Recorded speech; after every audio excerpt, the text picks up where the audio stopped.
Hello everyone, welcome to IFS YouTube channel. This is Nisha Khatri. 3 महीने बचे हमारे पास अप्रोक्सीमेटली हमारे आईआईटी जैम 2026 के लिए। तो इन 3 महीनों में किन बातों का ध्यान रखना है, आपका कैसे सिलेबस खत्म करना है। अब अभी तक जितना हो चुका है उतना सफिशिएंट है। उससे आगे अब आप जो टॉपिक अभी तक हाथ ही नहीं लगा उसको छोड़ो, क्योंकि आईआईटी जैम क्लियर करने के लिए पूरा सिलेबस खत्म करना जरूरी नहीं है। एक बात का ध्यान रखो, पूरा सिलेबस खत्म करना जरूरी नहीं है। आई रिपीट, पूरा सिलेबस खत्म करना जरूरी नहीं है। आपने जितना किया है उसको बस आपको और अच्छे से करना है। अब ये 3 महीने आपके कैसे बस फाइनल टचअप करना है आपको, आपके जो भी आपने पढ़ा है कंसेप्ट को, अपने जितना सिलेबस कवर किया है उसको। अब सबसे पहले करना क्या है, डीप डाइव। जितना अभी तक कर चुके हैं उसको और हमें अच्छे से करना है, अंदर तक पूरा हमें पढ़ना है। तो पहला, आपके जो भी स्ट्रॉन्ग टॉपिक्स है और जो वीक टॉपिक्स है, जो भी आपने अभी तक टॉपिक्स कवर किए हैं उनमें उन्हीं में से आपको छांटना है अपने स्ट्रेंथ को और अपने वीकनेस को। बेसिक कंसेप्ट्स को थोड़ा रिफ्रेश कर लीजिएगा, क्योंकि फाउंडेशन स्ट्रॉन्ग रहेगा तो ही हमें आसानी से एडवांस क्वेश्चंस सॉल्व करते आएंगे। जो बुक्स रेकमेंडेड है या ऑनलाइन मटेरियल जो आपके पास होगा, जो टॉपिक्स पढ़ चुके हैं उन्हीं के recommended books and online material जो भी आपके पास होगा उसमें से क्वेश्चन प्रैक्टिस करनी है अच्छे से। ये मेरा आपके लिए एक सजेशन है। जो कर चुके हैं उस पे, जो नहीं किए हैं उनको हाथ नहीं लगाना। रेकमेंडेड बुक्स में भी मैं आपको यही बोलूंगी, जो कर चुके हैं उसी को, जो हाथ नहीं लगा उसको छोड़ो। एंड एक प्रॉपर स्टडी शेड्यूल रखिए अपना। अभी आखिरी के 3 महीने बचे हैं, आपको अपना पढ़ाई का टाइम थोड़ा बढ़ाना पड़ेगा, तो एक सेट करें अपने शेड्यूल और उसी को रोज फॉलो करना है। कंसिस्टेंसी हमेशा जीतेगी, हार्ड वर्क हमेशा जीतेगा। आपके जिसका स्ट्रॉन्ग आईक्यू होगा उस वो अगर कंसिस्टेंसी नहीं रख रहा है तो उसका एग्जाम नहीं निकलेगा। लेकिन अगर कोई स्टडीज में वीक है लेकिन वो कंसिस्टेंसी रख रहा है, हार्डवर्क कर रहा है, तो उसका डेफिनेटली एग्जाम निकलेगा। नेक्स्ट, आपको एक प्रॉपर डायरेक्शन में स्टडी करनी है।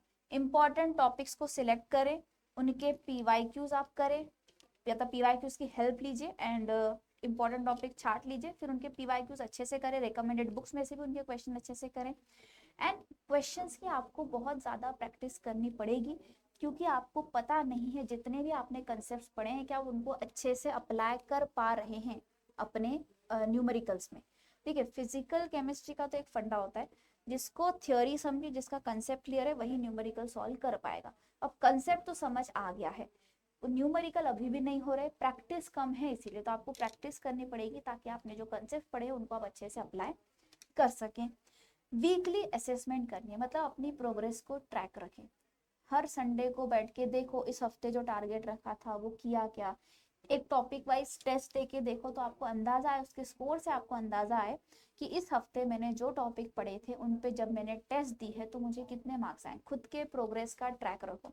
अगली बार फिर वो जब पढ़ोगे फिर आप टेस्ट दोगे, फिर देखो क्या पहले से इम्प्रूव हुए मार्क्स, तो आपको अंदाजा आएगा कि मुझे और कितना करना है।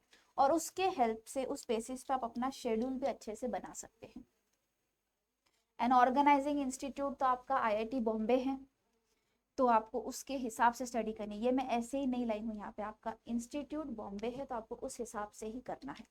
उनके अकॉर्डिंग आपको अपनी पढ़ाई करनी है।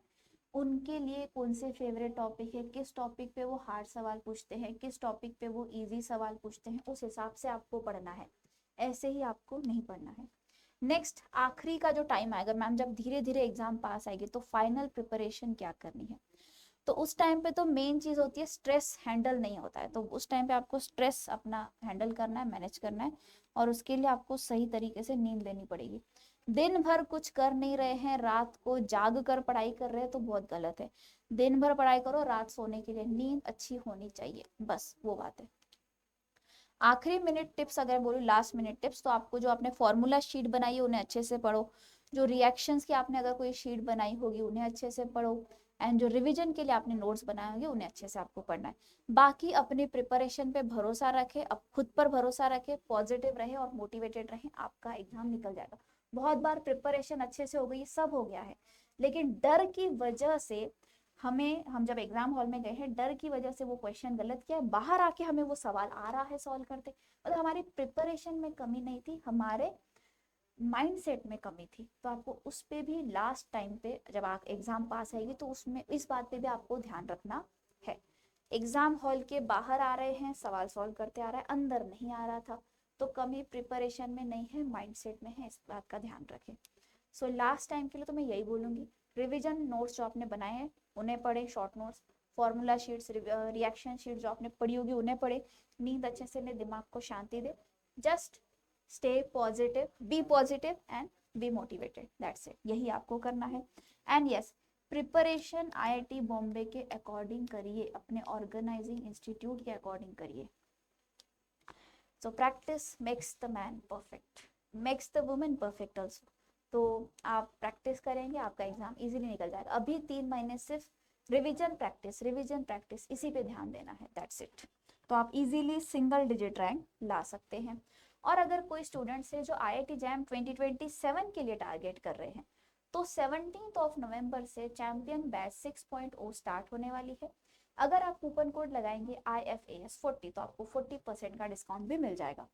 फर्दर इन्फॉर्मेशन के लिए आप इस दिए गए नंबर पे कांटेक्ट कर सकते हैं, या फिर IFS वेबसाइट को भी आप विजिट कर सकते हैं।